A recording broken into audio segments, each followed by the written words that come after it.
Yes, guys, welcome back to Coach's Arsenal podcast and welcome back to the player ratings. Arsenal beating West Brom at home. Now, I'm recording this video at exactly 79 minutes past the game. So I don't know whether we have scored another fifth goal or fourth or sixth goal, but it is 4-0 at the Athens and Arsenal is leading. 2 goals from Alexander Lacazette. Yeah. 2 goals from Lacazette, 1 from Saka, and a brilliant goal from Tierney. We are going to do the player ratings, and then actually I'll come with the match reaction. So the match reaction is actually live as you watch this video. So please, after watching this, just switch over to the match reaction, call in and tell me what you thought of this game. And make no mistake, these are my player ratings. If you want to give your player ratings, the comment section is very, very available. And I would want to know who was your man of the match. That's the biggest question. Who was your man of the match? And how much would you award these players out of 10? Please make no mistake, subscribe to the channel, smash the like button, and get in your comments as well. Let's start with Ban Leno, who I think didn't have much work to do today. However much, we had an emphatic win, a win that was very, very needed, so much needed. And I'll tell you this in the match reaction, what this actually means, in terms of the table. But I think Leno is quite a relevant goalkeeper. Picking up those, those aerial balls. West Brom and Big Sam, that's what they do. If you want to humble Arsenal, if you want to humble a big club, put that ball in the air, and then you can put us to earnest. But he commanded his area so well. He was always present, very, very lively, and actually lively. And I give him a 7 out of 10, not because actually he did so much for me, but I think he was just brilliant. That is it. He was just brilliant.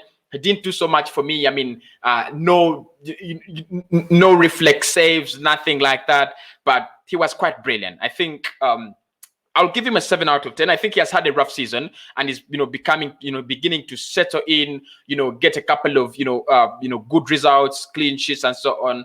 And actually, I really loved his, his commanding of his area. Hector Bellerin is the first game in this season where I'm going to agree with you, people, or disagree with you in this time, in this case. I think Bellerin was a little bit brilliant today.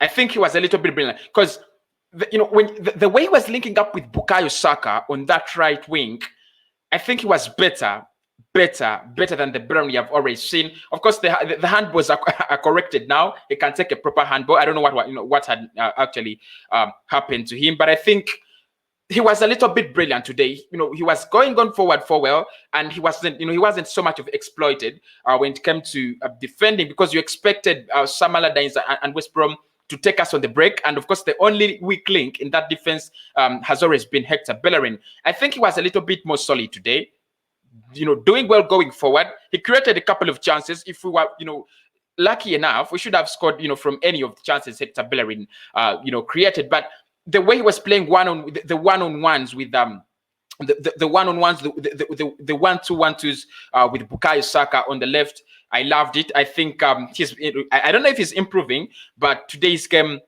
was the right one for him. Tierney, 8 out of 10, brilliant, just brilliant. I mean, we can't say anything about Tierney. This guy scored a Hail Mary, and actually he puts me in a puzzle. Is he even the man of the match? Because he was so brilliant, especially in the first half. He was just brilliant. Playing those 1-2-1-2s with Aubameyang, playing the 1-2s with Alexander Lacazette and Emily Smith-Rowe, who is my man of the match, by the way. Make no mistake. Tell me your man of the match, but mine is Emily Smith-Rowe. So I thought Tierney, the goal, owns him, 3 marks. Then the 5 is for the brilliance. Defending, he's done very well. Coming forward, crossing the ball. And actually, I told you, I will only recognize Tierney as a world-class fullback, left back, if he stops the, occasional traditional crossing of the ball. He crosses 20 crosses and no one is getting, behind that ball. Why don't you try to cut in? And he's trying to do it against Chelsea. We saw him, he tried to cut in. He wins a penalty. Against West Brom, he does the same thing. And you know what? He gets, he gets himself a goal. So that was actually very, very brilliant. I really loved it, Tierney. Please do keep it up. Pablo Mari, the defender who has only made one mistake ever since he came back from injury in the Premier League, That was against that's the penalty caused against Kai Havertz against Chelsea. I think that was a little bit,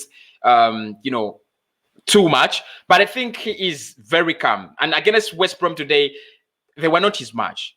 Clearly they were not his match. Whenever they crossed in the ball, he was there, the aerials. He has actually made sure that we do not miss my man, Gabriel Magalhaes.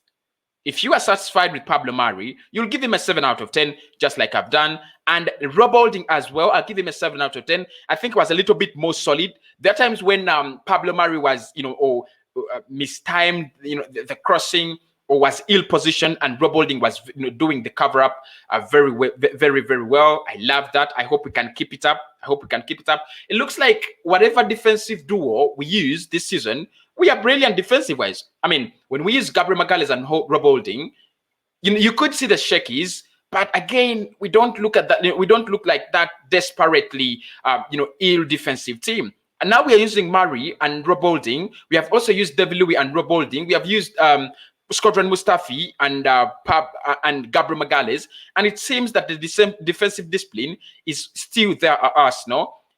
I mean, I think Mikel Arteta has taught these boys how to defend the ball. I think that is one of the things he has actually introduced in this club. Give him credit where he deserves it. I think he deserves credit today, and he deserves credit, for fixing the defense, because Unai Emery's defense was a little bit shit. In the midfield, Granit Xhaka and Dani Ceballos. Ceballos replaced Mohamed Elneny, who I thought had 3 games very, very awful. Granit Xhaka today, I'll give him a 7 out of 10. The passing was very good going forward, and the tackles. I think he's immune to yellow cards these days. He doesn't really get so many yellow cards. He doesn't really make stupid fouls. And I don't know whether he's trying to come back or he's trying to reconcile because of the stupid mistake he did against Burnley that almost cost us 3 points. Actually, cost us 3 points, not almost. But I think it was brilliant. And he has been brilliant ever since the Chelsea game, come through the Brighton game, then the West Brom game. I think he's been brilliant. And if he keeps up, we have no problems with him at the side. Dani Ceballos, for me, gets a 7 out of 10 as well. I think he has done a little bit more than Mohamed Elneny, especially passing that ball to the width. Looking for Saka, looking for Emile Smith-Rowe, looking for Pierre-Emerick Aubameyang, who should never have started. I'll talk about that in a second. But I think Dani Ceballos was a little bit more brilliant, very, very brilliant. Passing that ball, always going up front, and trying to make sure that everybody gets a portion of the ball. And I think the supply was there, the link between the defense and the offensive was there, courtesy of Ceballos. There are those long passes, those no looks. I really love them. The incredible turns in the midfield. He was a little bit brilliant. But you know what? In the midfield, this boy was brilliant. Emile Smith-Rowe was fucking brilliant. What an assist for Bukayo Saka. I mean, a player of his age at that time, you think he's gonna shoot. I'm talking about the second goal. You think he's gonna shoot it, at goal, because he has the goalkeeper, for himself, and he has a big chunk of goal for himself. But then he picks up Bukayo Saka, who is just arriving. Brilliant, so brilliant. I think Smith-Rowe had a hand in all the goals we scored. Apart from the Kian Tierney goal, I think, but the rest of the goals he had a hand in it. Yeah. Goal number 3, he was unlucky. He should have scored that, but he was, denied. And then the ball falls back, finds Alexander Lacazette, perfectly timed it, and picked his spot, gets us goal number 3, and his first of the evening. I think Emile Smith-Rowe is a mature player that Mikel Arteta has been undermining, and he could be one of the most underrated players at Arsenal or even in the Premier League. This guy is something. Trust me, he was brilliant, and I gave him my man of the match. Although I didn't give him a 9 out of 10 like I did with other players, like Alexander Lacazette, I gave him man of the match. Lacazette, in the past 4 games, he's been so brilliant. He scored against Brighton, he scored against Chelsea, and he scores against West Brom. That means he scored 3 in 3 consecutive games this season, Arsenal. But make no mistake, he has scored in 2 consecutive away games in the Premier League for Arsenal. That really makes more sense. And actually, I love the positioning. His second goal, we should debate whether he was offside or not. The referee was a little bit, merciful. But I think, look at where he is in both scenarios. Yeah, a striker must be there, and you need to be clinical. The Lacazette that we know of wasting chances, if that changes, then it is to our own advantage. I love that. Beautiful performance, 9 out of 10. Bukayo Saka, 9 out of 10. I mean, he gets another 9. But he doesn't get another 9 because he's been brilliant, throughout the season. He gets another 9 because he's improving every game. Game per game, this boy is improving. He's showing us that, guys, this is what has to be done. This is how Arsenal must play. Big up, my man. Big up, Bukayo Saka. That was a hell of a performance.